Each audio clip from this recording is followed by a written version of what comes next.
వీడని HMM high school ఉద్యోగాల భర్తీ మిస్టరీ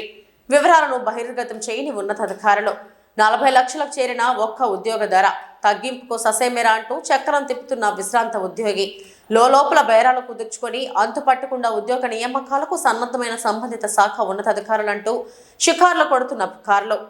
వివరాలను పరిశీలిస్తే అన్నమయ్య జిల్లా రైల్వే కోడూరు నియోజకవర్గ స్థానిక మండల కేంద్రంలో కొన్ని దశాబ్దాల క్రితం వెలిసి అత్యంత పేరు ప్రతిష్టలు పొంది ఉన్న హెచ్ఎంఎం హై స్కూల్ ఉద్యోగ నియామకాల్లో జరిగే గందరగోళాల భాగోతం మన 3WR న్యూస్ బృందం బయటపెట్టిన విషయం మనందరికీ తెలిసిందే. అయితే ఇప్పుడు అక్కడ ఒక్కో ఉద్యోగం 40 లక్షల వరకు ధర పలుకుతుందని, ఉద్యోగ బేరసారాలన్నీ లోపల చక్కగా జరుగుతున్నాయని గోప్యతా వార్తలు వినపడుతున్నాయి. అయితే అక్కడ ఉద్యోగ నియామకాల విషయంలో చక్రం తిప్పుతోంది ప్రస్తుతం రాజకీయ ఒత్తిడి ప్రలోభాల వల్ల అర్హత లేకున్నా కరెస్పాండెంట్ అయి కూర్చున్న దేవసుందరంతో పాటు మరొక విశ్రాంతి ఉద్యోగి హస్తం కూడా ఉందంటూ బలమైన గోప్యతా వార్తలు వినపడుతున్నాయి.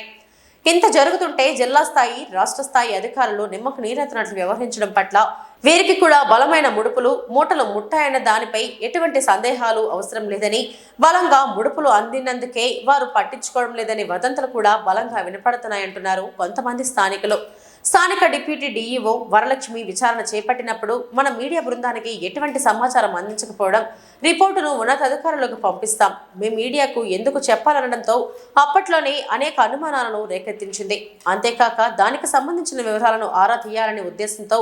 మన 3WR న్యూస్ బృందం రైల్వే కోడూరు నుంచి రాయచోటికి చేరుకొని సంబంధిత వివరాలను వెల్లడించవలసిందిగా కోరడంతో సరైన సమాధానం ఇవ్వకపోవడమే కాక నాకు ఇప్పుడు మూడ్ లేదంటూ అర్థం లేని సమాధానం ఇవ్వడంతో మేడం గారు ఏం మాట్లాడుతున్నారో అర్థం చేసుకోలేని పరిస్థితుల్లోకి వెళ్లి నిష్ఠా చేష్టలై నిల్చునే పరిస్థితి ఏర్పడింది మన 3WR న్యూస్ బృంద సభ్యులకు. ఇవన్నీ ఇలా ఉంటే మరొక జిల్లా స్థాయి నాయకుడు మన మీడియా సభ్యునికి ఫోన్ చేసి 13 సంవత్సరాల నుంచి జీతాలు తీసుకోకుండా పనిచేస్తున్న వారికే ఉద్యోగాలు ఇస్తున్నారని, వార్తలు పెట్టే ముందు అన్ని వివరాలు తెలుసుకొని వార్తలు పెట్టాలని అనడంతో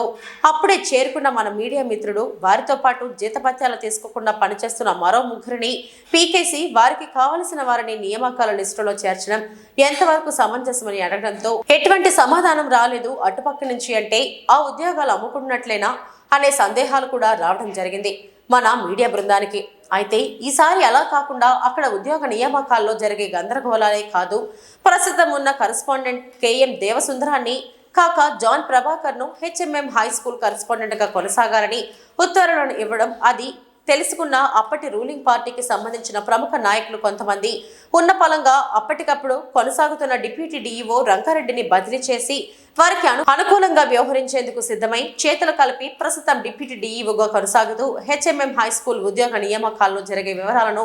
గోప్యంగా ఉంచి ఆ వివరాలను సైతం మీడియాకు వెల్లడించకుండా వెళ్లిపోయిన వరలక్ష్మి గారిని డిప్యూటీ డీఈఓగా నియమించుకోవడం, అప్పటి నుంచి ఇప్పటికీ ఆమె ఈ ఏరియాకు డిప్యూటీ డీఈఓగా కొనసాగుతుండడంలో ఆంతర్యమేమిటో వాటి వివరాలతో సహా ఆరా తీసి మరో వార్తలో బయటపెట్టేందుకు సిద్ధమైంది మన 3WR న్యూస్ బృందం.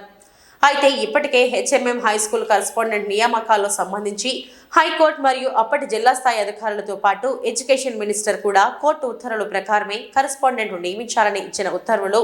అన్నీ కూడా మన 3WR న్యూస్ బృందం చేతికి రావడం, వాటితో పాటు ఇంకా మరింత సమాచారాన్ని రాబట్టి వచ్చే వార్తలు బయట పెట్టేందుకు సిద్ధమైనట్లు తెలిపింది.